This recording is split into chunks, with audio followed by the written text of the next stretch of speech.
आज मैं Avatar movie के तीनों पार्ट्स को एक्सप्लेन करने जा रहा हूँ। अवतार के पहले पार्ट में हम जैक नाम के आदमी को देखते हैं। दिखाया गया कि वो किसी पोर्ट में था। दरअसल ये किसी स्पेस पोर्ट था जो कि स्पेस में ट्रेवल किया करता था। जैक को यहाँ पर काफी समय के बाद होश आया हुआ था। इस पोर्ट में ऑलमोस्ट जैक 6 साल से सो रहा था। जैक की दोनों टांगे पैरालाइज्ड हो चुकी थी। अब यहाँ पर यह तो समझ में ही नहीं आ रहा था कि जैक तो पैरालाइज्ड है, तो वो स्पेस में क्या कर रहा है और किस लिए इसे यहाँ इस हालात में लेकर आया गया है। लेकिन तभी हम पास्ट के कुछ सीन्स देख पाते हैं जिससे हमें सारी की सारी कंफ्यूजन दूर हो जाती है कि जैक का एक ट्विन ब्रदर था जो कि बहुत ही अच्छा साइंटिस्ट था और वो स्पेस में जाना चाहता था। उसे नई नई चीजें डिस्कवर करने का काफी ज्यादा ही शौक था, लेकिन उसकी कुछ लोगों से लड़ाई हो गई। कुछ पैसे के लिए उसे मार दिया गया। स्पेस में उसे भेजने के लिए भी नासा का भी बहुत ही खर्चा हो गया था। तो जैक यह नहीं चाहता था कि यह सारा पैसा बर्बाद हो जाए, इसीलिए वो अपने भाई का सपना वो पूरा करना चाहता था और वो ठान लेता है कि वो खुद उसकी जगह स्पेस में चला जाएगा। जैक जो कि अपने कमर के नीचे से पूरा पैरालाइज्ड था, तो उसके इलाज का खर्चा उसके सोच से भी ज्यादा की थी। इसीलिए उसके अंदर एक होप थी कि वो जिस मिशन पर जा रहा है, अगर वो उसमें कामयाब हो गया तो उसे काफी सारे पैसे दिए जाएंगे जिसे वो उसे यूज में लेकर अपनी टांगों की इलाज करवा सकता है। यह काम भी काफी हार्ड वर्किंग थी। बेशक उसकी टांगे नहीं थी, लेकिन वो काफी दिल का अच्छा और काफी मजबूत भी था। उसे खुद पर यकीन था कि वो यह कर लेगा। लेकिन पता चला कि ये सभी जिस जगह जिस प्लेनेट पर जा रहे हैं, जो यहाँ से लगभग 26 खरब मील दूर है, जिस ग्रह का नाम पेंडोरा है, उस ग्रह पर ऑक्सीजन तो है लेकिन इंसानों के जीने लायक तो बिल्कुल ही नहीं था। जैक के साथ और भी लोग जो जाने वाले थे, वो सभी के सभी एक जगह पर इकट्ठे हो जाते हैं। यहाँ पर ये सभी अपने लीडर से मिलते हैं। यहाँ पर उनका लीडर उन्हें समझाने लगता है कि तुम लोगों को किस किस तरह से वहाँ के हालातों को फेस करना है और वहाँ पर अगर किसी अजीबों गरीब तरह के क्रिएचर से सामना हो भी गया तो उसे किस तरह से मार देना है। यहीं पर जैक एक आदमी से मिला जहाँ पता चला कि इन दोनों की ट्रेनिंग 3 साल तक एक साथ हुई थी, इसीलिए इन दोनों में काफी बनती थी। यहाँ पर वही आदमी जैक को उसका अवतार दिखाता है। वो बताता है कि इस अवतार में इंसानों के डीएनए के साथ उन क्रिएचर्स के भी डीएनए मिक्स किए गए थे जो कि उस प्लेनेट पर रहा करते थे जहाँ पर ये लोग जा रहे थे। इन सभी का प्रोजेक्ट को स्टार्ट कर दिया गया था, लेकिन तभी वहाँ इस प्रोजेक्ट की लीडर आती है और इनसे बातें कर लेने के बाद वो सीधा इस प्रोजेक्ट के हेड के पास जाती है जो कि एक बिजनेसमैन था और इसी ने इस प्रोजेक्ट को शुरू किया हुआ था। वो उससे पूछने लग गई कि तुम्हारा जैक को यहाँ इतनी दूर लाने का क्या मकसद था। तब हेड कहने लगा कि इसमें कोई मैटर नहीं है, वो बस समझदार है। हेड लेडी को एक बहुत ही कीमती स्टोन दिखाता है और कहने लगा कि यह पत्थर जो तुम्हें दिखाई दे रही है, जो उसी पंडोरा प्लेनेट पर ही मिलेगी और इस स्टोन की कीमत 100 करोड़ पर केजी का है, यानी इसका 10 ग्राम ही 1 करोड़ में बिकने वाला है। इसीलिए तुम बहुत ही खामोशी के साथ होने दो जो यहाँ हो रहा है। अगले सीन में हम देखते हैं कि जैक को यहाँ के अजीब सी मशीन में भेजा जाता है जिसके जरिए वो अवतार यानी यहाँ के क्रिएचर जैसे जो क्लोन को बनाया गया था उसमें चला जाता है। मतलब उसको अवतार के बॉडी में शिफ्ट कर दिया गया था। अवतार के बॉडी में आकर वो काफी खुश दिखाई देने लग गया था। उसके लंबे लंबे कान के साथ साथ लंबे पूंछ भी था। उसकी एक ऐसी छोटी भी थी जो कि आगे चलकर बहुत ही काफी सारे राज को खोलने वाले थे। ऐसा कर लेने के बाद जैक उसी कर्नल से मिला जो सभी को इंस्ट्रक्शंस दे रहा था। जैक उसकी काफी तारीफ करता है क्योंकि जैक पहले आर्मी में था, तो उस टाइम उसकी सारी एक्टिविटीज काफी अच्छी थी। कर्नल भी जैक से कहने लगा था कि तुम बहुत ही आगे जा सकते हो। वहाँ के प्लेनेट्स पर जाकर वहाँ के क्रिएचर्स के साथ साथ तुम ज्यादा से ज्यादा टाइम स्पेंड करना, क्योंकि तुम जितना टाइम उनके साथ स्पेंड करोगे वो उतना ही तुम पर ट्रस्ट करने लग जाएंगे। कर्नल जैक से कहा कि तुम तो यह भी जानते हो कि इस प्रोजेक्ट का हेड भी यही चाहता है कि हम ज्यादा से ज्यादा स्टोन निकाल सकें, इसीलिए उन सारे क्रिएचर्स को वहाँ से हटाना होगा और अगर तुम इस काम को कर जाते हो तो इसमें अच्छी बात तो और भी हो जाएंगी। लेकिन अगर तुम 3 महीने के अंदर ही ऐसा कुछ ना कर पाए तो हमें मजबूरन यानी ना चाहते हुए भी हमला करना ही होगा और जंग छिड़ जाएगी, क्योंकि चाहे हमारी जान क्यों न चली जाए, हमें स्टोन को हासिल करके ही रखना है। वो जैक से कहता है कि इसके बदले में मैं तुम्हारी टांगे भी ठीक करवा कर दूंगा। यह सुनकर तो जैक मान जाता है। दिखाया जाता है कि ये लोग उस प्लेनेट पर पहुंच चुके हैं। वहां जाते ही जैक जो कि अब अवतार में कन्वर्ट हो चुका था, वो काफी खुश भी नजर आ रहा था। जैसे ही वहां के जंगलों में उतरकर जब चीजों को छूने लग गया, तब उसने देखा कि वहां पर तो अजीबों गरीब तरह के बड़े बड़े जानवर मौजूद हैं। एक अजीब सा जानवर जैक के पीछे पड़ जाता है। अपने बचाव में जैक काफी ऊंचाई से एक झरने में कूद जाता है, लेकिन इस इंसिडेंट से जैक अपनी टीम से अलग हो चुका था। कुछ टाइम के बाद हमने देखा कि जैक वहाँ की एक लकड़ी को तोड़कर उसे नुकीला बना लेता है ताकि यहाँ के जानवरों से अपने आप को प्रोटेक्ट कर सके। ऊपर से टीम भी उसे काफी ढूंढती है, लेकिन उन्हें जैक कहीं पर भी दिखाई नहीं दे रहा था।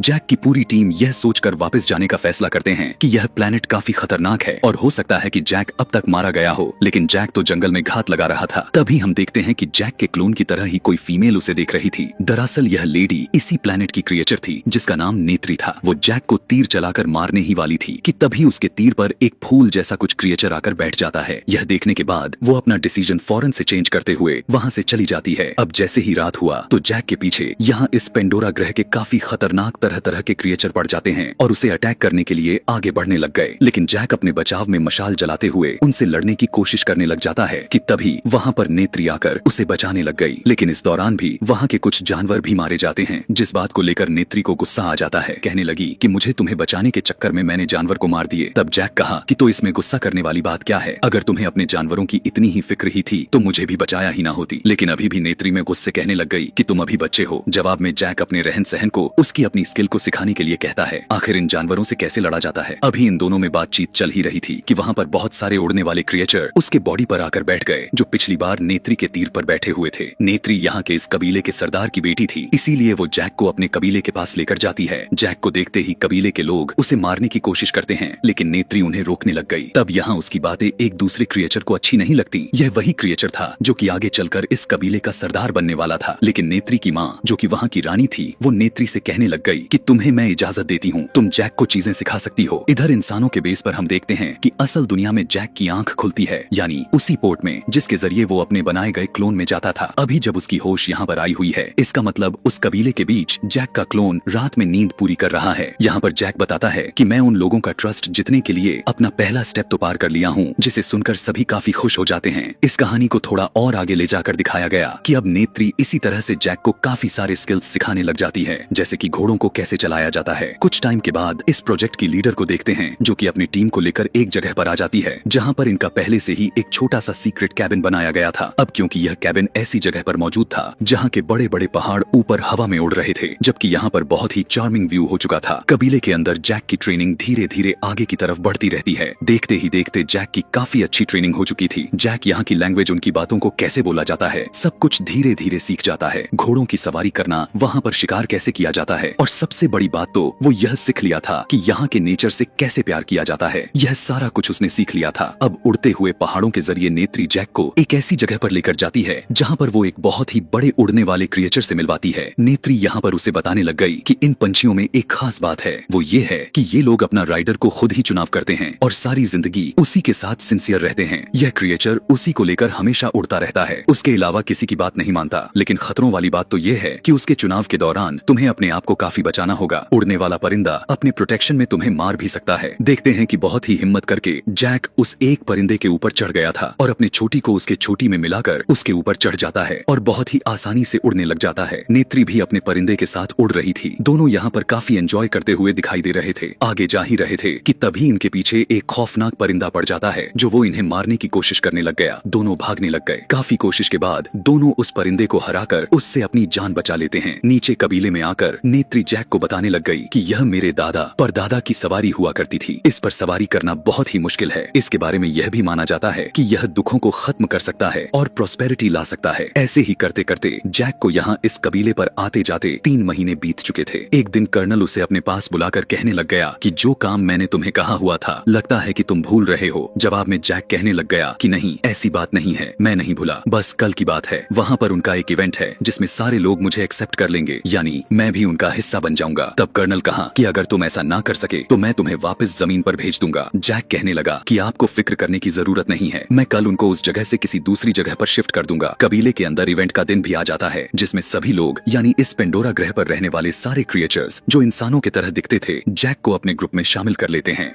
यहाँ पर नेत्री जैक को एवा नाम के पेड़ के पास लेकर जाती है, जो कि उनकी यह पेड़ पवित्र माना जाता है। हमेशा यह पेड़ ग्लो करता रहता था। यहाँ पर बहुत ही प्यार से नेत्री जैक से कहने लग गई कि तुम चाहो तो यहाँ की किसी भी लेडी को चुन सकते हो। यह सुनकर बिना डरे जैक नेत्री से कहने लग गया कि मुझे तो तुम अच्छी लगती हो। उसकी बात को सुनकर नेत्री स्माइल कर देती है। मतलब जिस काम के लिए जैक यहाँ इन कबीले के साथ मिटाप की थी, उसमें काफी बदलाव नजर आने लग चुके थे और यही जैक की और वहाँ बेस पर सबके लिए काफी बड़ी मुसीबत खड़ी करने वाली थी। अब जब कर्नल जैक की ऐसी हरकत को देखा तो वहाँ पर मौजूद एवा यानी पंडोरा की पवित्र पेड़ को अपने बड़े से बुलडोजर से उसे गिराने लग जाता है, क्योंकि अब उससे बर्दाश्त ही नहीं हो रहा था और वो अपना काम को जल्द से जल्द पूरा करके यहाँ से उसे जाना था। यह देखने के बाद तो यहाँ के सारे कबीले वालों को काफी गुस्सा आ जाता है। यहाँ पर यह देखने के बाद जैक उन्हें रोकने की काफी कोशिश करता है, लेकिन इंसान उसकी बातों को कुछ भी समझ ही नहीं रहे थे। यह सब देखकर इस कबीले का वही क्रिएचर जो यहाँ का सरदार बनने वाला था, जैक पर हमला कर देता है, लेकिन नेत्री उसे बचाती है। इधर इस प्रोजेक्ट का लीडर कर्नल से कहने लग गई कि यह जरूरी नहीं है कि उनकी पेड़ों को नुकसान पहुंचाकर उनके पेड़ को गिराकर स्टोन को हासिल करो। क्या पता स्टोन दूसरी तरफ हो। तब तक जैक भी आ गया था। वो कर्नल को समझाने लग गया और वो इस प्रोजेक्ट के हेड से भी कहता है कि आप लोगों को यह स्टोन क्यों चाहिए। वहाँ नीचे कबीले के लोग नेचर को काफी ज्यादा ही पसंद करते हैं। वो मर जाएंगे लेकिन कभी भी यहाँ से नहीं जाने वाले। कर्नल कहने लगा कि हमें इससे फर्क नहीं पड़ता, अगर वो नहीं जाएंगे तो मैं तुम्हें पहले ही बता चुका हूँ कि हम महायुद्ध करेंगे, यानी जंग कल होकर ही रहेगा। लीडर उन्हें समझाने की काफी कोशिश करती है लेकिन बिजनेसमैन तो सुन ही नहीं रहा था। वो बस उन्हें इतना सा मौका देता है कि तुम सभी अपने अपने अवतार में एक बार फिर से जा सकते हो और उनके साथ डील कर सकते हो। यहाँ अब तुम लोगों के पास आखिरी मौका बचा हुआ है। इस प्रोजेक्ट का लीडर लेडी और बाकी के सभी लोग अपने अपने अवतार में चले जाते हैं और दोबारा से उस प्लेनेट पर जाते हैं। जहाँ जाते ही जैक सभी को सच सच बता देता है कि मुझे यहाँ पर इसीलिए भेजा गया था कि मैं आप लोगों को इस जगह से हटा सकूं, क्योंकि उन्हें यहाँ से कुछ जरूरी चीजें चाहिए थी। यह सुनने के बाद तो नेत्री के पैरों तले जमीन ही खिसक जाती है। वो काफी ज्यादा ही अपसेट हो जाती है। चिल्लाते हुए वो जैक से कहने लग गई कि तुमने मुझे धोखा दिया है, तुमने मुझे अपने प्यार के जाल में फंसाया और मेरे लोगों के साथ खेलते रहे, जबकि ऐसा तो कुछ नहीं था। जैक ऐसा बिल्कुल भी नहीं चाहता था कि उनके साथ ऐसा हो। पंडोरा के इंसानों जैसे दिखने वाले लोग यानी क्रिएचर उन प्रोजेक्ट के लीडर और जैक दोनों को बंदी बना लेते हैं। तभी वहाँ पर कर्नल अपने लोगों के साथ आ जाता है। जैक उन्हें ऐसा ना करने के लिए कहा हुआ था लेकिन वो उसकी बातों को नहीं मानते। उन्हें देखते ही कबीले के लोग उन पर अटैक कर देते हैं, लेकिन कबीले के लोग अपने तीर कमान से उन्हें कितना कुछ कर पाते। इंसानों पर तो कोई फर्क ही नहीं पड़ रहा था। जब कबीले के लोग पीछे नहीं हटते तो कर्नल उन पर बमबारी करने लग जाता है, जिससे हर तरफ आग ही आग लग जाते हैं। चारों तरफ हाहाकार मच जाती है। कबीले के लोग डर कर रोने लग जाते हैं। तभी उसी भाग दौड़ में एक फीमेल क्रिएचर जो नेत्री की माँ थी यानी वहाँ की रानी, वो जैक के पास आकर उसे खोलते हुए कहने लग गई कि हमारी जान बचा लो। लेकिन इतनी ही देर में कर्नल पेंडोरा के सबसे विशाल पेड़ भी गिरा देता है, जो कि उनका पवित्र पेड़ माना जाता था। सारे पेंडोरा ग्रह के लोगों के दिल में डर का माहौल बन चुका था। इनके साथ इतना बुरा किया जा रहा था कि यह नजारा हमारे आंखों में आंसू भरने पर मजबूर कर देगा। सभी काफी दुखी हो चुके थे। उन्हें इंसानों पर काफी ज्यादा ही गुस्सा आ रहा होता है। इसी हमले में नेत्री के फादर यानी इस कबीले के लीडर का भी डेथ हो जाती है। इस प्रोजेक्ट का हेड यहाँ बिजनेसमैन ऑर्डर देता है जैक और उसके इस प्रोजेक्ट के लीडर को अरेस्ट कर लिया जाए। लेकिन तभी उन्हीं में से एक लेडी सोल्जर आती है जो कि यहाँ उन्हीं के साथ प्लेन को उड़ाया करती थी। वो वहाँ पर आकर उन्हें बचाने में उनकी मदद करती है। अब सभी लोग चोरी चुपके से यहाँ से भागने लग जाते हैं, लेकिन इसी दौरान कर्नल उन्हें देख चुका था। उसकी फायरिंग की वजह से जैक के प्रोजेक्ट की लीडर को गोली लग जाती है। अब क्योंकि दोबारा से जैक अपने अवतार में इसलिए आ गया था क्योंकि उसे उसी जगह यानी उसी केबिन में लाया गया था जहाँ पहाड़ पर इनका सीक्रेट केबिन था। लेकिन जैक यहाँ पर देखता है कि यहाँ इस कबीले के सारे लोग किसी और जगह पर चले गए हैं। इस टाइम जैक उसी जगह यानी उसी नजारे को देख रहा था जहाँ पर उनके पवित्र पेड़ रहा करती थी। उन्हें लग रहा था कि जैक गद्दार यहाँ से भाग चुका है और वो इनकी मदद के लिए कभी भी नहीं आएगा। लेकिन इस बार जैक उसी परिंदे पर सवार होकर आया हुआ था जो पिछली बार यह परिंदा उनके ऊपर खाने के लिए हमला किया हुआ था। इसी परिंदे पर नेत्री के पूर्वजों ने सवारी की हुई थी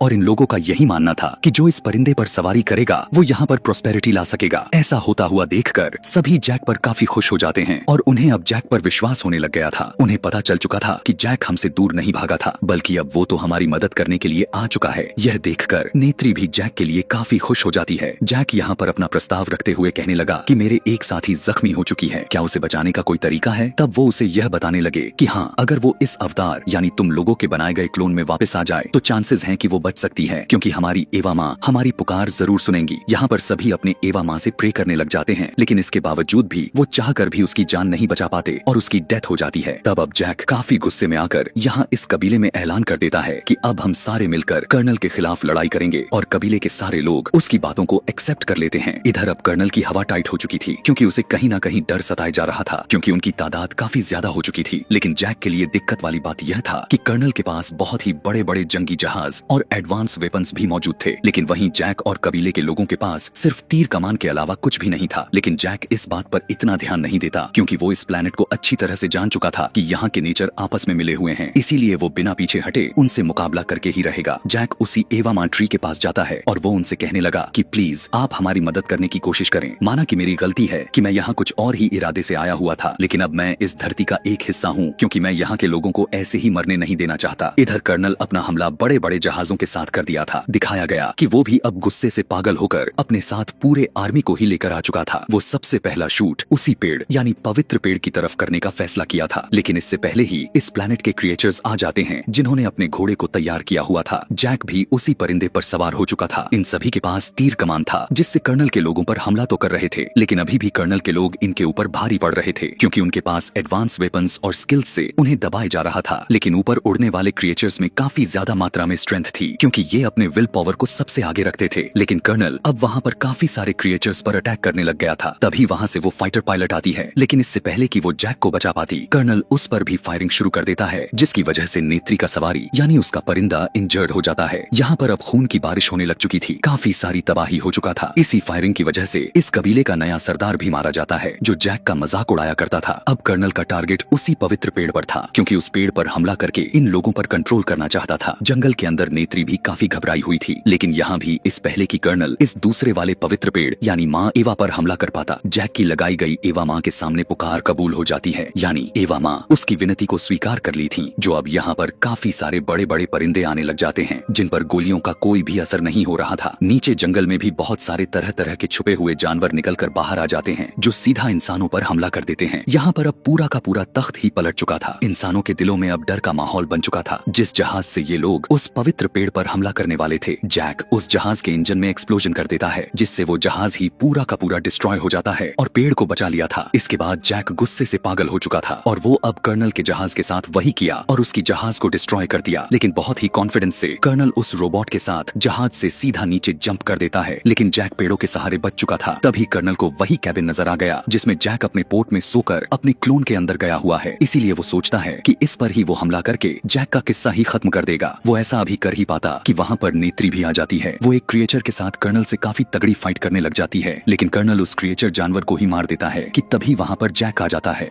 जैक अब अपने ह्यूमन वर्जन को बचाने के लिए कर्नल से फाइट करने लगा था, लेकिन कर्नल जैक की चोटी ही पकड़ लेता है और उसे ऊपर हवा में उठा लेता है। यहाँ पर कर्नल जैक को जैसे ही मारने की कोशिश की, तभी अचानक से नेत्री अपना तीर चलाती है जो जाकर सीधा कर्नल को लगता है। दूसरा भी तीर मारकर नेत्री कर्नल का सांसें ही रोक देती है, यानी इस बार कर्नल का काम तमाम हो जाता है। ऐसा होते ही जैक अपने आप बेहोश हो गया था क्योंकि उसे भी काफी ज्यादा ही चोट आई हुई थी। अब क्योंकि जैक क्लोन बॉडी में जब सोता है या फिर बेहोश होता है तो उसे अपनी ह्यूमन वर्जन में वापस आना ही होता था। यहाँ इस प्लेनेट की हवा कुछ अलग थी, इसीलिए उसे सांस नहीं आ रही थी। लेकिन ठीक उसी टाइम पर नेत्री आकर उसे उसके ऑक्सीजन वाली मास्क पहना देती है जिससे वो सांस लेने लग जाता है। यहाँ दोनों स्माइल करते हैं क्योंकि नेत्री ने जैक की जान बचाई थी और जैक ने नेत्री का प्लेनेट को बचाया हुआ था। कहानी के लास्ट सीन में हम देखते हैं कि बाकी के बचे हुए इंसानों को जमीन पर भेज दिया जाता है और जैक के साथ उसके साथी और कुछ सिलेक्टेड लोगों के साथ कुछ डॉक्टर भी रह गए थे जो कि इन क्रिएचर के साथ मिलकर रहने वाले थे। यहाँ पर अब हमें दिखाया जाता है कि जैक को और उसके बनाए गए क्लोन को उसी एवा माँ के पेड़ के सामने लाया गया था जो सारे लोगों ने मिलकर प्रे करते हुए उसी अवतार कैरेक्टर में बदल दिया जाता है और अब वो नेत्री के साथ और इस प्लेनेट पर हमेशा के लिए रहेगा। यहीं पर अवतार मूवी की पहली कहानी खत्म हो जाती है। अब मैं अवतार के दूसरे पार्ट को एक्सप्लेन करने जा रहा हूँ। यहाँ इस कहानी को थोड़ा आगे ले जाया गया है जहाँ जैक के कुछ बच्चे हो चुके हैं। जैक बताता है कि यहाँ अपने बच्चों के अलावा मेरे 2 बच्चे और हैं जिन्हें अडॉप्ट किए हुए हैं, जिनमें एक मेरी ही पुरानी साथी की बेटी है जो उसको पैदा करने के बाद मारी गई। यहाँ उसी की बात हो रही है जो जैक के प्रोजेक्ट की लीडर जो जंग के दौरान जैक को लेकर भागते टाइम गोली लगने से मर गई थी। और यहाँ एक और बच्चा है जो कि इंसानों का ही है। जंग खत्म होने के बाद जब सभी इंसानों को वापस अर्थ की तरफ भेज दिया गया था तो यह बच्चा इधर ही रह गया। यह सब बच्चे आपस में मिलजुल कर खेलते एक दूसरे का काफी ख्याल रखते हैं। जैक अपने सभी बच्चों को सारी स्किल सिखाता है जैसे कि तीर कमान को कैसे चलाया जाता है, मछली पकड़ना वगैरह वगैरह। यह सभी बच्चे खुश तो होते हैं, लेकिन एक रात जैक उसकी वाइफ नेत्री चमकता हुआ एक तारे को देखते हैं। तारा जैसे जैसे करीब आता है तो पता चला कि यह तो इंसानों की स्पेसशिप है, यानी इंसानों ने एक बार फिर से इनकी दुनिया में यानी पेंडोरा ग्रह पर आ चुकी है। उनके आते ही उनकी स्पेसशिप से निकलने वाली आग की वजह से जंगल में बहुत ही भयानक लग चुकी थी, जिस आग में बहुत से जानवर पलक झपकते ही झुलस जाते हैं। काफी सारे नुकसान होता है। उसके अंदर से इंसान निकलकर बाहर उसी रोबोट के साथ आते हैं जिस रोबोट से कर्नल ने जैक पर हमला किया हुआ था। इंसानों की बहुत ही बड़ी बड़ी गाड़ियां भी थीं जो रास्ते में आने वाली हर चीज को कुचलते जा रही थीं, जबकि इधर जैक की वाइफ नेत्री को रोने के आगे कुछ सूझता भी नहीं। मतलब यहाँ पर यह सब देखकर क्लियर हो जाती है कि इंसान भी कितना गिर जाते हैं कि कुछ कहने लायक ही नहीं बचता। खैर, अब यहाँ पर एक अवतार के क्लोन को दिखाया जाता है जो बिल्कुल जैक की तरह लग रहा था। वो लैब में बौखलाते हुए उठा और आसपास के लोगों को मारने लग जाता है। उसको उसके साथी कंट्रोल करते हुए कहने लग गए कि आप हमारे कर्नल हैं और आप इंसान ही हैं। हमने आपके मरने के बाद आपको मॉडर्न टेक्नोलॉजी वाला एक ऐसी बॉडी दे दी है जिस वजह से आप इस प्लेनेट पर जिंदा रह सकते हैं। आप दिखने में इस प्लेनेट के क्रिएचर की तरह ही लगेंगे, इसीलिए आपको डरने जैसा कुछ नहीं है। इसी तरह से बहुत से इंसानों को ऐसी ही क्लोन के थ्रू जिंदा कर दिया गया था, यानी जो बच कर गए थे वो सभी यानी ज्यादातर लोगों को इसी तरह की बॉडी दे दी गई थी, जो कि हम इन कर्नल के आसपास खड़े हुए लोगों में देख भी सकते हैं। दूसरी तरफ देखते हैं कि जैक अपने कुछ लोगों के साथ मिलकर इंसानों की आ रही ट्रेन को बमबारी करके उसे उड़ा देते हैं, जिसमें उनके हथियार के साथ साथ खाने का सामान जा रहा था। अपने उसी उड़ने वाले परिंदे के ऊपर इंसानों की जहाज को तबाह करने के बाद उनका सारा सामान लूट लेते हैं। जब कर्नल को इस होने वाले नुकसान का पता चलता है तो जैक को जान से मारने का प्लान करता है, क्योंकि जैक ही है जो नावी यानी इस कबीले का लीडर बन चुका है। यहाँ पर कर्नल की सीनियर ऑफिसर उनको बताती है कि हमने जब भी जैक के जंगल में अपने जहाज भेजे, उनके उड़ने वाले परिंदे ने हमेशा उनको तबाह कर दिया और तुम ही वो आखिरी उम्मीद हो जो कुछ कर सकते हो। यह सुनकर कर्नल जंगल में अपने साथियों के साथ पैदल जाता है, पर जैक के बच्चे खेल रहे थे। वो अपनी तरफ इंसानों को आता हुआ देखकर रेडियो की मदद से वो अपने फादर जैक को बताने की कोशिश कर ही रहे थे कि उसी टाइम इंसान यानी कर्नल उन्हें पकड़ लेता है। अभी यह लोग जैक के बच्चे को टॉर्चर कर ही रहे थे कि तभी वहाँ पर नेत्री आकर अपने तीर को कर्नल के एक आदमी को आर पार कर देती है। दोनों में लड़ाई शुरू हो जाती है।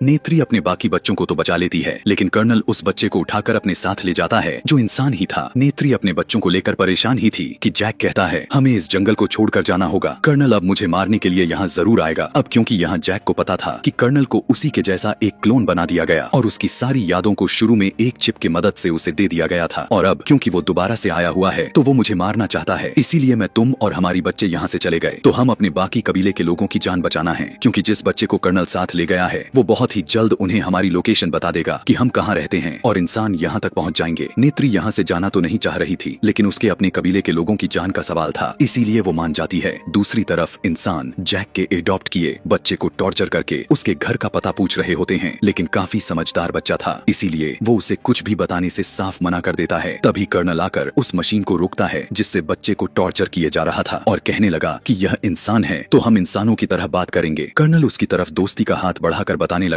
कि मैं तुम्हारा असली फादर हूँ और आखिरी बार जब इस दुनिया पर आया हुआ था तब मैं जानबूझकर तुम्हें यहाँ पर छोड़कर गया हुआ था, क्योंकि मैं तुम्हें अपने साथ लेकर नहीं जाना चाहता था, लेकिन अब मुझे एहसास है और अब मैं तुम्हें वापस अपने साथ अपने धरती पर जाएंगे। उसकी ऐसी बात सुनकर मासूम बच्चा जिसका नाम स्पाइडर है वो मान जाता है कि ठीक है, मैं आपको जगह दिखा दूंगा। वहीं दूसरी तरफ जैक अपने कबीले को छोड़कर अपने उड़ने वाले क्रिएचर्स पर बैठकर यहाँ से बहुत ही दूर चले जाते हैं। दिखाया जाता है कि यह सभी पानी के पास में रहने वाले नावी के पास पहुँचते हैं। यहाँ पर रहने वाले लोग तो इसी प्लेनेट के हैं, लेकिन दिखने में उनसे अलग कलर में होते हैं। यहाँ पानी वाले नावी शुरू में इनका मजाक बनाते हैं, उनकी पूंछें देखकर उनकी मजाक उड़ाने लग गए, यह कहकर कि इनकी तो पूंछ ही पतली है और भी बहुत कुछ। तभी यहाँ पर पानी वाले लोगों का लीडर आया और जैक से कहने लग गया कि तुम जंगल के अंदर रहने वाले लोग हो, तुम्हारी यहाँ पानी के पास रहने का कोई जरूरत नहीं है, तुम्हें कुछ नहीं आता कि पानी में कैसे सरवाइव करना है। लेकिन जैक जवाब में कहने लगा कि हम बहुत ही जल्द आपके तौर तरीके सीख जाएंगे और मुझे मेरी फैमिली के लिए आप लोगों की जरूरत है ताकि वो यहाँ पर सही तरह से जिंदा रह सकें। यह देखकर पानी का नावी लीडर मान जाता है और उन्हें यहाँ रहने की इजाजत भी दे दिया था। अगले दिन जैक के बच्चों को वहाँ के रहने वाले बच्चे घुमा रहे थे, जबकि जैक का बेटा अपने बालों की चोटी वहाँ पानी में एक क्रिएचर से जोड़ता है। वो बहुत ही तेजी से पानी के अंदर तैरता है, जिसकी वजह से उसे तैरने में काफी मुश्किलों का सामना करना पड़ता है। अगले दिन वहाँ के कुछ बच्चे जैक की बेटी यानी किरी को पागल कह रहे थे। इसके अलावा उससे बदतमीजी करने लग जाते हैं, उसको काफी तंग करने लग जाते हैं। तभी वहाँ पर जैक के बाकी बच्चे भी आ जाते हैं और उस तंग करने वाले बच्चों को मारने लग जाते हैं, यह कहते हुए कि तुमने हमारी बहन को ऐसा क्यों कहा। जब जैक को यह सब पता चलता है तो वो अपने ही बेटे को डांटने लग जाता है कि तुमने उसे क्यों मारा, वो यहाँ के लीडर का बेटा है, अब चलो उससे माफी मांगो। जब वो उससे माफी मांगने के लिए गया तो लीडर का बेटा अभी भी गुस्से से भरा हुआ था, इसीलिए वो अब इससे बदला लेना चाहता था। उसके सारे दोस्त उससे कहने लग गए कि चलो तुम्हें एक अच्छी जगह पर लेकर जाता हूँ। वो उसे गहरे पानी में लेकर जाता है जहाँ पर एक खतरनाक मॉन्स्टर रहता था। उसकी सारे दोस्त उसे वहाँ पर ले जाकर उसे अकेले छोड़कर भाग जाते हैं। कुछ ही टाइम ही हुआ था कि एक व्हेल मॉन्स्टर आकर उसके ऊपर अटैक कर देता है, जिस वजह से वो पानी के अंदर डुबाने लग लग गया था और मॉन्स्टर लगातार उसे खाने के लिए उस पर अटैक करता चला जाता है। यहाँ पर दोनों आमने सामने हो चुके थे कि तभी वहाँ पर एक और बहुत ही बड़ी सी मछली आकर छोटे वाले मछली को अपने मुंह में डालकर पत्थर पर जोर से मारता है और उसको वहीं पर ही ढेर कर देता है। इतनी ही देर में जैक का बेटा पानी में टाइम पर सांस न लेने के कारण वो डूबने लग जाता है। जैसे ही उसकी आंख खुली तो उसने देखा कि उसी मछली ने जो पानी के अंदर मॉन्स्टर को मारा था अब वो उसकी जान बचाई है और वो उसके ऊपर लेटा हुआ है। जैक का बेटा देखता है कि इस मछली के विंग में एक काफी बड़ी सी हुक फंसा हुआ है। तब जैक का बेटा उसे निकालकर उसे अच्छा फील करवाता है, जिससे अब इन दोनों के काफी अच्छी दोस्ती हो जाती है। और यह बड़ा सा मछली जैक के बेटे को पानी में रहने वाले कबीले के पास छोड़कर आता है। जब सभी कबीले वाले नावी लीडर को यह पता चला कि उसके अपने बेटे ने ही जानबूझकर हमारे मेहमान को मॉन्स्टर के पास मरने के लिए छोड़ा, तब लीडर खुद अपने बेटे को ही सजा देने लग जाता है। लेकिन जैक का बेटा कहने लगा कि आपके बेटे की कोई गलती नहीं है, मैंने ही वहाँ पर जाने के लिए कहा, बल्कि वो तो मुझे रोक रहा था। उसकी ऐसी बात सुनकर लीडर के बेटे को काफी शर्मिंदगी का सामना करना पड़ गया था कि इसने मुझे बचाया जबकि मैंने ही गलती की हुई थी, मैं तो उसे मारना चाहता था। उसकी अच्छाई को देखते हुए अब वो इनका अच्छा दोस्त बन जाता है। जैक का वही बेटा सभी को बताता है कि एक बड़े से मछली ने मेरी जान बचाई, लेकिन उसके यहाँ के दोस्त उसका मजाक बनाने लग जाते हैं और कोई भी उसका यकीन नहीं कर रहा था। अगले दिन दोबारा वो उसी बड़े से मछली के पास जाता है और वहाँ दोनों काफी ज्यादा एंजॉय करने लग गए थे। दरअसल पानी के नावी लोगों में यह किस्सा फैला हुआ था कि इसी बड़े से मछली ने अपने जैसे सारे प्रजाति यानी अपने ही परिवार को मौत के घाट उतार दिया था। और अगर इस मछली ने ऐसा किया हुआ था तो जैक के बेटे को इतना पसंद क्यों कर रहा है। इधर कर्नल जैक की तलाश में इधर उधर भटक रहा था कि तभी उसे इन्फॉर्मेशन मिलती है कि जैक अब तक कहाँ जा सकता है, लेकिन अभी तक एग्जैक्ट उसे इन्फॉर्मेशन नहीं थी, इसलिए उसे काफी मुश्किलों का सामना करना पड़ रहा था। कर्नल ने वहाँ के उड़ने वाले क्रिएचर्स पर ठीक जैक की तरह ही अपना एक क्रिएचर को चुन लिया था। ऐसा कर लेने के बाद वो कर्नल और कर्नल के लोग उसे ढूंढने के लिए निकल पड़ते हैं और वहाँ के पास के ही एक आइलैंड पर पहुँच जाते हैं। यहाँ के लोग कहने लग गए कि हमने इन्हें कभी नहीं देखा जिसकी तस्वीरें तुम दिखा रहे हो। कर्नल को इन सभी की बातें झूठ लग रही थी, तो वो इन लोगों के पानी में रहने वाला एक क्रिएचर को मार डालता है। कर्नल का बेटा उसे समझाने लग गया कि यह लोग कुछ नहीं जानते, ये लोग तो सिर्फ मछलियाँ पकड़ते हैं, इन्हें छोड़ दो। अपने बेटे की बात सुनकर उसकी बात मान लेता है, लेकिन फिर भी जालिम इंसान बाज नहीं आता और जाते हुए यहाँ के कबीले के लोगों के घरों पर आग लगाते हुए जलाकर भस्म कर देता है। इस तरह और भी जगहों पर जाकर बहुत से मासूम नावी लोगों को मारने लग जाता है। सभी से जबरन पूछने के बावजूद भी उसे अभी तक जैक का पता नहीं चल पाता वो कहाँ पर गया हुआ है। इसी तरह यह सारे इंसान पानी वाले क्रिएचर को देखते हैं यानी मछली को देखते हैं, उस पर भी अपने हथियारों और छोटे छोटे मिसाइल से अटैक करते हैं। इसके अलावा वो उन पर ऐसे ऐसे सोनिक गन से भी अटैक करते हैं जिससे वो पानी में रहने वाले मछली इंसानों पर हमला ही नहीं कर पाता, जो इंसान इसे बहुत ही आराम से पकड़ सके। वहीं एक बहुत ही बड़ी मछली अपने छोटे बच्चे के साथ तैर रहा होता है जिसने इंसानों का कभी कुछ नहीं बिगाड़ा था, लेकिन वो अब दर्द में बेचारा तड़प रहा था और आखिरकार वो वहीं पर मारा जाता है। उसका छोटा सा बच्चा आसपास घूमकर अपनी माँ को आवाजें लगा रहा था और इंसान बहुत ही बेशर्मी के साथ खुशी में तालियां बजा रहे थे कि वो अपने मिशन में कामयाब हो चुके हैं। यह सब देखकर कर्नल का बेटा स्पाइडर काफी अपसेट हो जाता है क्योंकि उसे इन सभी जानवरों की फिक्र हो रही थी और वो इस होने वाले जुल्म को बिल्कुल भी बर्दाश्त नहीं कर रहा था। इंसान उस क्रिएचर को पकड़कर अपने साथ लेकर जाते हैं और उसके मुंह के अंदर जाकर ड्रिल मशीन के जरिए उसके मुंह के ऊपर वाले हिस्से में एक सुराग बनाते हैं जिसके अंदर से एक येलो कलर लिक्विड निकलने लग जाता है। यह एक ऐसा पानी है कि जो भी इंसान इसे पिएगा उसकी उम्र बहुत ही कम मात्रा में बढ़ेगी, यानी इंसान को जिंदा रहने के लिए बहुत से साल मिल जाएंगे और इस लिक्विड की कीमत भी करोड़ों डॉलर्स में बिकने वाले हैं। मतलब यहाँ इस पेंडोरा ग्रह पर दो चीज बहुत कीमती है, पहला वो स्टोन और दूसरा ये लिक्विड। अगले दिन मरने वाले मछली क्रिएचर को पानी के नावी लोग देख लेते हैं, जिसके बाद जैक को बुरा भला कहने लग जाते हैं। कहने लग गए कि तुम्हारी वजह से इंसान यहाँ तक पहुँच चुके हैं और अब वो हमारे क्रिएचर्स को मार रहे हैं और बहुत ही जल्द हमें भी। ग्रीन नावी लीडर कहने लगा कि जो भी हुआ सो हुआ, अब हम इंसानों से मुकाबला करेंगे। इसके बाद जैक का बेटा एक बार फिर से उसी मछली से मिलने जाता है जिसने उसकी जान बचाई थी और वो देखता है कि उसके ऊपर एक एंकर जैसे कुछ डिवाइस लगी हुई है, जिसकी वजह से उस मछली को उस डिवाइस ने उसे वहीं पर रोक कर रखा हुआ था और वो वहाँ से हिल ही नहीं पा रहा था क्योंकि इंसान उस लिक्विड को हासिल करने के लिए और भी मछलियों को मारने का इरादा रखते हैं। और इस बार बारी है जैक के बेटे के मछली की, जो वो अपने साइज में भी बहुत बड़ा है और उसमें से लिक्विड भी बहुत ज्यादा निकल सकता है। इसीलिए इंसान अब इस वाले मछली को मारना चाह रहे हैं। उसके सभी दोस्त भी वहाँ पर मौजूद थे। इन्हें पता था कि इंसान इस मछली को मारने के लिए आ रहे हैं। कर्नल भी इन बच्चों को वहाँ दूरबीन से देख लेता है। जैक और लीडर को पता चलता है कि उनके बच्चे खतरे में हैं और वो अपने हथियार उठाकर उन्हें बचाने के लिए निकल पड़ते हैं। इधर सारे बच्चे बहुत ही मुश्किल से उस बड़े मछली से वो डिवाइस निकाल देते हैं, जिस वजह से मछली वहाँ से आगे तैरकर निकल जाता है और आखिरकार बेचारे मछली की जान तो बच जाती है, लेकिन इंसान फायरिंग करते हुए अभी भी बच्चों का पीछा कर रहे होते हैं। यहाँ पानी के अंदर लीडर की बेटी मरने ही वाली थी कि तभी जैक का बेटा हाथ पकड़कर अपनी तरफ करके उसकी जान बचा लेता है। लेकिन थोड़ी ही देर में बच्चों को बड़ा सा जाल डालकर पकड़ लेते हैं और अपनी शिप पर लेकर आते हैं। ऐसा होते ही बच्चों के पेरेंट्स भी यहाँ तक पहुँच चुके थे, यानी कि जैक वहीं पर रुक कर देखता है कि उनके बच्चे को शिप के आगे कर्नल ने बंदी बनाया हुआ है।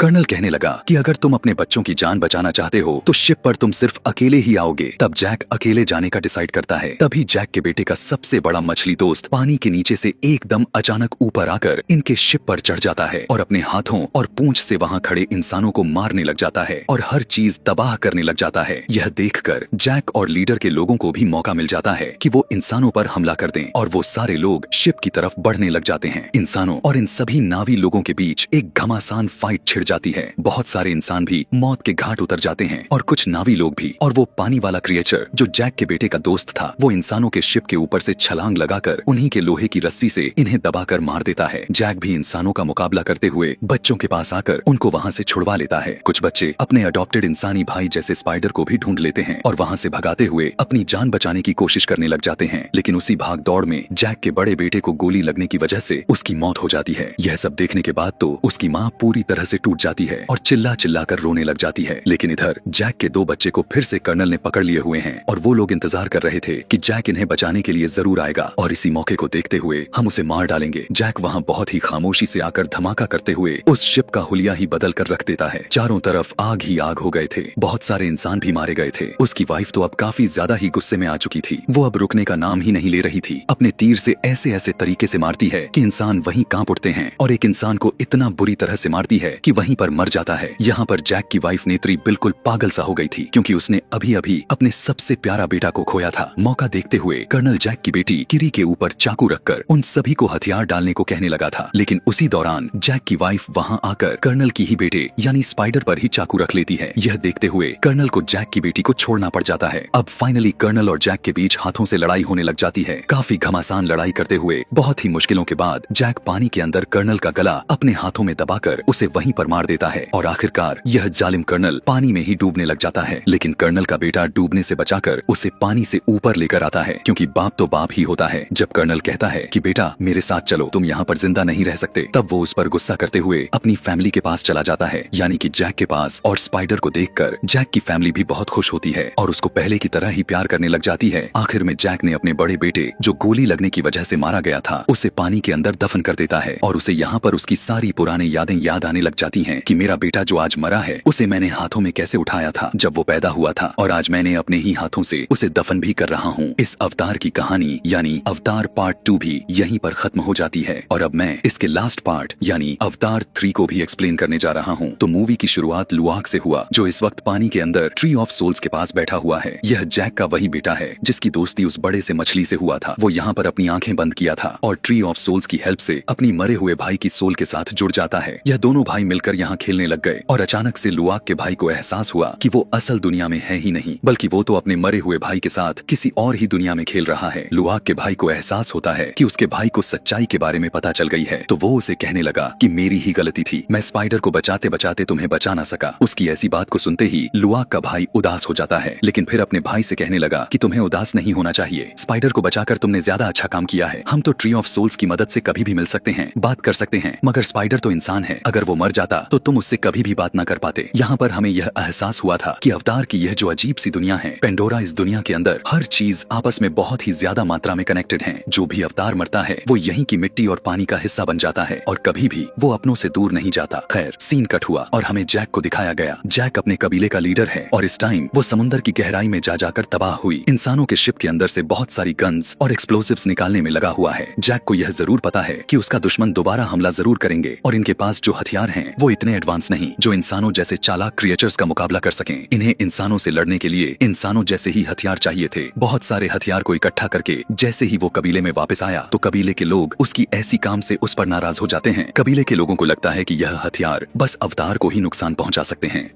नेत्री कबीले के लोगों को समझाती है कि नहीं, यह हथियार हमारे कबीले की हिफाजत भी कर सकते हैं और हमारे लोगों को जंग के लिए तैयार भी कर सकते हैं। नेत्री अब इन्हीं एक्सप्लोजिव को इस्तेमाल करते हुए अपने नए कुछ तीर बनाती है, यानी इंसानों से भी एडवांस हथियार बना लेती है। दूसरी तरफ अब हम इंसानी बेस पर कर्नल को देख पाते हैं, जो एक नया प्लान बना रहा है। वो चाहता है कि अवतार की दुनिया यानी पेंडोरा ग्रह के ऐसे इलाकों की तरफ जाया जाए जहाँ पर अभी तक यह लोग नहीं गए हुए हैं, जहाँ पर फायर नावी के लोग रहते हैं। कर्नल को लगता है कि वो लोग फायर नावी से दोस्ती करके जैक और उसके सारे कबीले के लोगों को बहुत ही जल्द ही मार सकते हैं और जल्द ही जैक के कबीले पर अपना कब्जा भी बना लेंगे। दिखाया जाता है कि इंसानों फौजी सैटेलाइट्स की मदद से स्पाइडर को ढूंढने की कोशिश कर रहे हैं। उन्हें लगता है कि यही इंसान ही है जो जैक को पकड़ने में वो उनकी मदद कर सकता है, जबकि यहाँ पर स्पाइडर तो सारे नावी लोगों को बचाना चाहता है। जैक को आजकल एक अजीब सा डर भी महसूस होने लग चुका था। स्पाइडर का ऑक्सीजन टैंक खत्म हो रहा है। उसे डर है कि अगर वो मर गया तो वो बाकी अवतार की तरह पेंडोरा ग्रह का हिस्सा नहीं बन पाएगा और उसकी सोल पेंडोरा में जिंदा नहीं रहेगी। इसी दौरान हमें दिखाया जाता है कि बड़े बड़े एयर बैलून्स के अंदर एयर नावी लोग यहाँ पर आते हैं। एयर नावी लोग ऐसे ही अपने बड़े बड़े बैलून्स में पूरे पेंडोरा के ऊपर घूमते रहते हैं और खाने पीने के लिए दूसरे क्लेन से ट्रेडिंग करते रहते हैं। और जब यह सारे लोग जैक के नावी लोगों के पास जाते हैं तो जैक उनसे एक डील कर लेता है कि एयर नावी के लोग अपने साथ स्पाइडर को रख ले। यहाँ पर रहते हुए स्पाइडर को सांस लेने में काफी मुश्किलों का सामना करना पड़ता था, पर एयर नावी लोगों के साथ जब हवा में रहेगा तो उसके जिंदा रहने के चांसेस बढ़ जाएंगे। हालांकि स्पाइडर इस फैसले से खुश नहीं था, पर वो कुछ कर भी नहीं सकता था। अपने बचे कूचे ऑक्सीजन मास्क लेकर इन लोगों के साथ निकल जाता है। दूसरी तरफ हमें इंसानों बेस पर दिखाया गया कि सैटेलाइट की मदद से अभी भी इंसान इन लोगों पर नजर रख रहे थे और उन्होंने देखा कि एयर क्लेन के लोगों के पास इस टाइम स्पाइडर है और कर्नल स्पाइडर यानी अपने बेटे को देखकर बहुत ही ज्यादा खुश हो जाता है। इससे पहले कि इंसान कुछ कर पाते, हम देखते हैं कि आसमान में भयानक मॉन्स्टर के ऊपर उड़ते हुए अवतार एयर क्लेन के ऊपर हमला कर देते हैं। असल में यही फायर दूसरे नावी थे जो कभी भी किसी नावी के साथ दोस्ती नहीं बनाते थे। इनकी दुश्मनी हमेशा सबके साथ बनी रहती है। फायर क्लेन की जो लीडर है दिखने में ही काफी भयानक लग रही है। वो यहाँ आते ही सारे एयर क्लेन पर हमला करना शुरू कर देती है और जैसे ही पानी वाले नावी के लोगों को यानी जैक और नेत्री को यह बात पता चलता है तो वो एयर क्लेन की मदद करने के लिए वो भी यहाँ आ जाते हैं और गन्स लेकर फायर क्लेन के लोगों को मारना शुरू कर देते हैं। जैक के बाकी बच्चे एयर क्लेन के लोगों को बचाने की कोशिश में लग जाते हैं और ऊपर एक घमासान युद्ध छिड़ जाती है। यहाँ जैक जब एक फायर अवतार को मारने की कोशिश करता है तो उसकी गोली गलती से एयर क्लेन के बैलून में लग जाती है, जिससे बैलून फट जाता है। इससे पहले कि आग में जलकर मर जाता, वो भागकर नीचे की तरफ जंप कर लिया था। एयर बैलून फटने की वजह से सभी लोग नीचे आ गए थे, लेकिन अब एक और मैटर यह फंस गया था कि स्पाइडर के सभी मास्क उस बैलून के अंदर रह गए जो जलकर भस्म हो गए। ये लोग स्पाइडर का मास्क को लाने का फैसला करते हैं। वहीं पर जाकर जहाँ अभी भी लड़ाई हो रही है, फायर नावी दूसरे लोगों को लूट रहे हैं, उन्हें जान से मार रहे हैं और वॉरेन नाम की जो लीडर थी एयर क्लेन के लोगों के छोटी से अपना छोटी मिलाकर उन्हें मेंटली टॉर्चर कर रही है। एयर क्लेन के लोगों को बचाने के लिए पीछे से जैक की फैमिली दोबारा से गन्स चलाती है और बहुत सारे फायर क्लेन के लोगों को पलक झपकते ही मार देती है और यहाँ से ये लोग छुपते हुए भाग जाते हैं। वॉरेन जब अपने मरे हुए लोगों को देखती है तो वो हैरान रह जाती है यह देखकर कि इनके ऊपर कोई तीर नहीं है तो वो मरा कैसे। उसने जब अपने मरे हुए साथी के अंदर गोलियां देखी तो वो इन गोलियों से काफी इम्प्रेस हो चुकी थी। अब उसे भी इसी तरह के हथियार चाहिए थे, इसीलिए वो पानी वाले नावी के पीछे पड़ जाती है। यहाँ दिखाया जाता है कि जैक भी अपने बच्चों को बचाने के लिए दोबारा जंग वाली जगह पर आया हुआ था, लेकिन यहाँ पर उसके बच्चे नहीं थे। इतने में ही कोई पीछे से उसके ऊपर हमला कर देता है और हम देखते हैं कि यह इंसानों का लीडर कर्नल है। वो यहाँ पर अकेले ही अपने बेटे स्पाइडर को लेने के लिए आया हुआ था। यहाँ की हालात को देखते हुए वो जैक से सवाल करने लग गया कि यह सब किसने किया। वो बता देता है कि यह सब फायर नावियों ने किया है, लेकिन इससे पहले तुम मुझसे और बातें करो, मुझे तुम्हारी मदद चाहिए। तुम्हारे बेटे स्पाइडर मास्क यहीं कहीं गुम हो चुका है और जल्द ही अगर हमने उस तक मास्क ना पहुँचाए तो तुम अपने बेटे को खो दोगे। इस टाइम कर्नल अपने जैक को बात मान जाता है, जबकि दूसरी तरह हमें स्पाइडर को दिखाया गया जिसकी हालत बहुत ही ज्यादा खराब हो चुकी थी क्योंकि उसके मास्क में ऑक्सीजन खत्म हो चुकी है।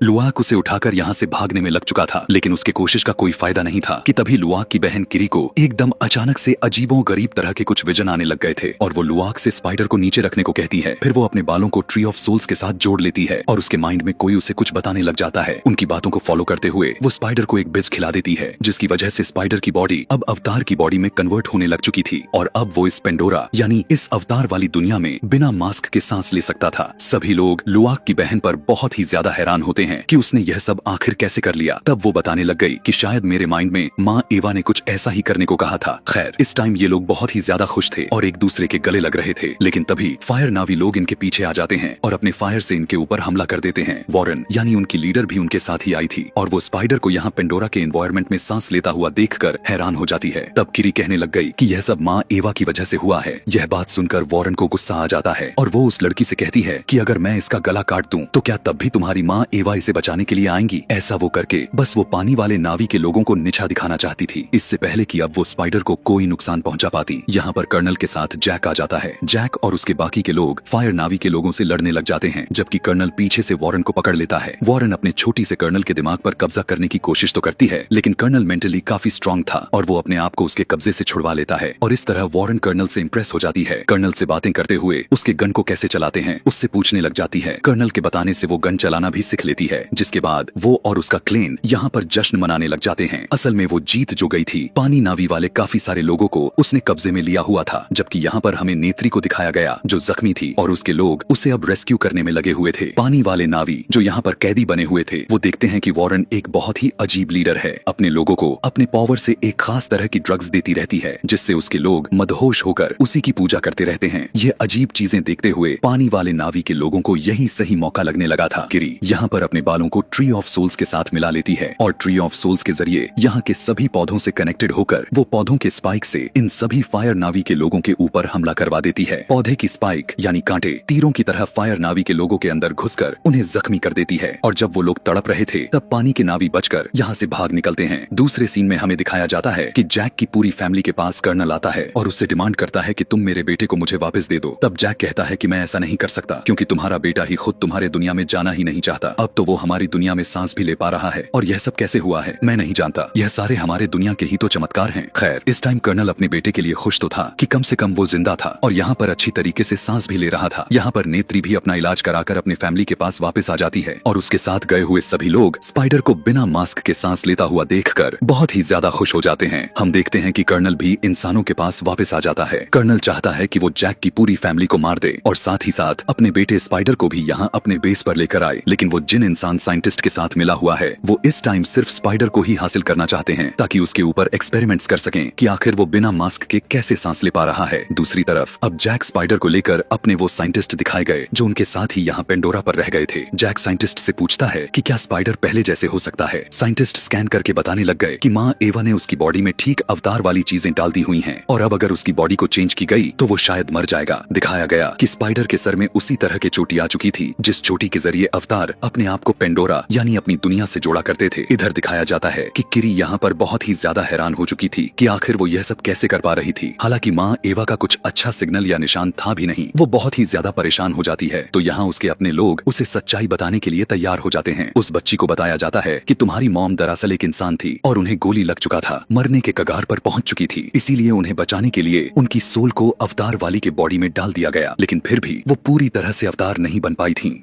और इस तरह अचानक से बॉडी चेंज होने की वजह से पता नहीं क्यों वो प्रेग्नेंट हो गई थी और फिर तुम पैदा हुई। तुम्हारा कोई भी बाप नहीं था और इसीलिए हमें ऐसा लगने लगा कि हमारे लिए तुम माँ एवा का दिया हुआ गिफ्ट हो और इसी वजह से तुम्हारे अंदर एक्स्ट्रा पावर्स भी हैं। यह सुनकर किरी को थोड़ा शांति तो मिलता है, लेकिन अब वो दुखी हो जाती है यह जानकर कि उसका कोई भी डैड नहीं है। इस टाइम जैक उदास किरी के पास आकर कहने लगा कि तुम कभी उदास मत होना, मैं तुम्हारा डैड हूँ और हमेशा रहूंगा। खैर, रात को हमें दिखाया गया कि दो बड़े बड़े मछलियों का सरदार इनके कबीले के पास आते हैं। वो लोग इनके कबीले से माफी मांगना चाहते थे क्योंकि अनजाने में उसने बहुत सारे मुश्किलें पैदा की थी। दुश्मनों के शिप्स पर हमला करके उनके दुश्मन को बढ़ा दिए थे। जैक जो कि इस टाइम कबीले का लीडर है, वो फैसला करता है कि वो मछली जो जैक के बेटे यानी लुआक का दोस्त है वो कुछ टाइम के लिए उनके कबीले से दूर रहेगा। यह सुनकर लुआक जो कि उस मछली से काफी अटैच हो चुका था वो गुस्से में आ जाता है, लेकिन जैक गुस्से में उससे कहता है कि सिर्फ तुम और उस मछली की वजह से हमेशा हमारे कबीले में मुश्किलें पैदा करते रहते हो। यह सुनने के बाद लुआक बहुत ही ज्यादा टूट जाता है। सीन शिफ्ट करके दोबारा से कर्नल को दिखाया गया जिसके दिमाग में अभी भी वही चीज दौड़ रही है, यानी जैक के कबीले के लोगों को मारना है और स्पाइडर को हासिल कर लेना है। वो जानता था कि जैक के कबीले के वो अकेले नहीं हरा सकता था, इसीलिए वो जैक के कबीले को दुश्मन यानी फायर नावी के लोगों के पास आ जाता है और वॉरेन से डील करता है कि वो दोनों अपने अपने फायदे के लिए जैक के नावी से मिलकर लड़ेंगे। यहाँ पता चलता है कि वॉरेन पानी के नावी लोगों के खिलाफ इसलिए थी क्योंकि उसने पानी के गॉड से यानी माँ एवा से एक बार कुछ फेवर मांगी हुई थी, लेकिन माँ एवा ने उसकी मदद नहीं की थी और फिर उसने जाकर फायर के देवता से मदद मांगी थी और फायर ने उसकी सारी मुश्किलें आसान कर दी और उसके बाद से ही उसे लगने लगा है कि सबसे अच्छी फायर है। और इस टाइम जो उसके पास मदहोश कर देने वाली पावर्स हैं, उसकी वजह से वो पानी वाले नावी के लोगों को बहुत ही आसानी से मार भी सकती है। यह दोनों डिसाइड करते हैं कि जैक के कबीले को मारने के बाद यह दोनों मिलकर पेंडोरा यानी इस दुनिया पर राज करेंगे। जंग के लिए प्लानिंग करने लग चुके थे। कर्नल वॉरेन को हाई टेक्नोलॉजी वाला रोबोट्स और बहुत सारे वेपन्स देता है और वॉरेन जंग के लिए अपनी आर्मी देती है। सीन शिफ्ट होकर दूसरी तरफ हमें दिखाया जाता है कि स्पाइडर जब अपने दोस्तों के साथ खेल रहा था, तभी अचानक वहाँ पर कर्नल आ टपकता है और पीछे से स्पाइडर को पकड़ लेता है। वॉरेन आकर उसे अपने साथ कनेक्ट कर लेती है और यहाँ से लेकर चली जाती है। यहाँ छुपकर किरी ये सब देख रही थी। उसके थोड़ी ही देर के बाद फायर नावी लोग बहुत ही बड़े बड़े इंसानों के शिप्स को लेकर पानी नावी यानी जैक के ऊपर हमला करने के लिए आ जाते हैं। जंग का माहौल को देखते हुए जैक घबरा जाता है और वो इन लोगों से कहता है कि मैं यहाँ पर कोई भी खून खराबा नहीं चाहता। तुम लोग अगर मुझे गिरफ्तार करना चाहते हो तो कर लो। कर्नल को भी उसकी यह ऑफर कुछ ठीक ठाक लगता है। वो उसे जब लेकर जाने का फैसला करता है तो जैक एक और शर्त सामने रखते हुए कहने लगा कि अगर तुम मुझे ले जाओगे तो पीछे से मेरे कबीले पर हमला नहीं करोगे। कर्नल उसकी यह भी शर्त को स्वीकार कर लिया था और यह लोग इंसानों के बेस में चले जाते हैं। कर्नल के सारे लोग जैक को किसी ट्रॉफी की तरह लेकर जा रहे थे और बहुत सारे इंसान उसकी पिक्चर्स ले रहे थे। वॉरेन भी उनके साथ इंसानी बेस के अंदर आई हुई थी, लेकिन यहाँ का इंचार्ज डेनी उसे देखकर बिल्कुल भी खुश नहीं थी। वो कर्नल से पूछने लग गई कि तुम यहाँ वॉरेन को क्यों लेकर आए। तब कर्नल कहने लगा कि आज अगर हमारे पास स्पाइडर और जैक है तो यह सब वॉरेन की वजह से ही हुआ है। कुछ टाइम के बाद दिखाया जाता है कि इंसानों ने स्पाइडर के ऊपर एक्सपेरिमेंट्स करना शुरू कर दिया गया था, यह जानने के लिए कि वो पेंडोरा ग्रह पर सांस कैसे ले पा रहा है। दूसरी तरफ हम लुआक को देखते हैं जो मछली वाली उसी अपने दोस्त को पानी में ढूंढ रहा है ताकि वो अपने दुनिया और अपने कबीले के लोगों को बचा सके। लेकिन तभी अचानक से पानी के अंदर वाली खूंखार मछलियां हमला कर देती हैं। लेकिन यहाँ उसकी किस्मत अच्छी थी कि उसका दोस्त उन खतरनाक मछलियों से बचा लेते हैं। लुआक ने अभी भी हार नहीं मानी थी। वो अपना सफर दोबारा से शुरू करता है और अपने मछली वाले दोस्त से मिल भी जाता है। उसके मछली दोस्त के भाई पर भी इंसानों ने हमला किया हुआ था, जिसकी वजह से वो बहुत ही ज्यादा दर्द में था और उसकी पूरी बॉडी पर अभी भी इंसानों के वेपन्स लगे पड़े थे। यहाँ हमें इंसानों के एक और बेस को दिखाया गया जो वाटर क्लीन के होली डे पर यानी उसी दिन उन पर हमला करना चाहते हैं और उनकी पावर से अपने आप को इमोर्टल बनाना चाहते हैं, यानी ऐसा बनना चाहते हैं कि वो कभी भी ना मर सकें। लेकिन यहाँ पर एक साइंटिस्ट ऐसा भी था जिसे यह सब गलत लग रहा था। वो कहने लगा कि हम ऐसा नहीं कर सकते। वो बताता है कि वाटर क्लीन के लोग पेंडोरा ग्रह की एक ऐसी क्रिएचर हैं जो बहुत ही ज्यादा एकत्रित हैं, अपने लिए लड़ने के लिए एकजुट हो सकते हैं, यहाँ तक कि कम्युनिकेट भी कर सकते हैं और हमें उन्हें तबाह नहीं करना चाहिए।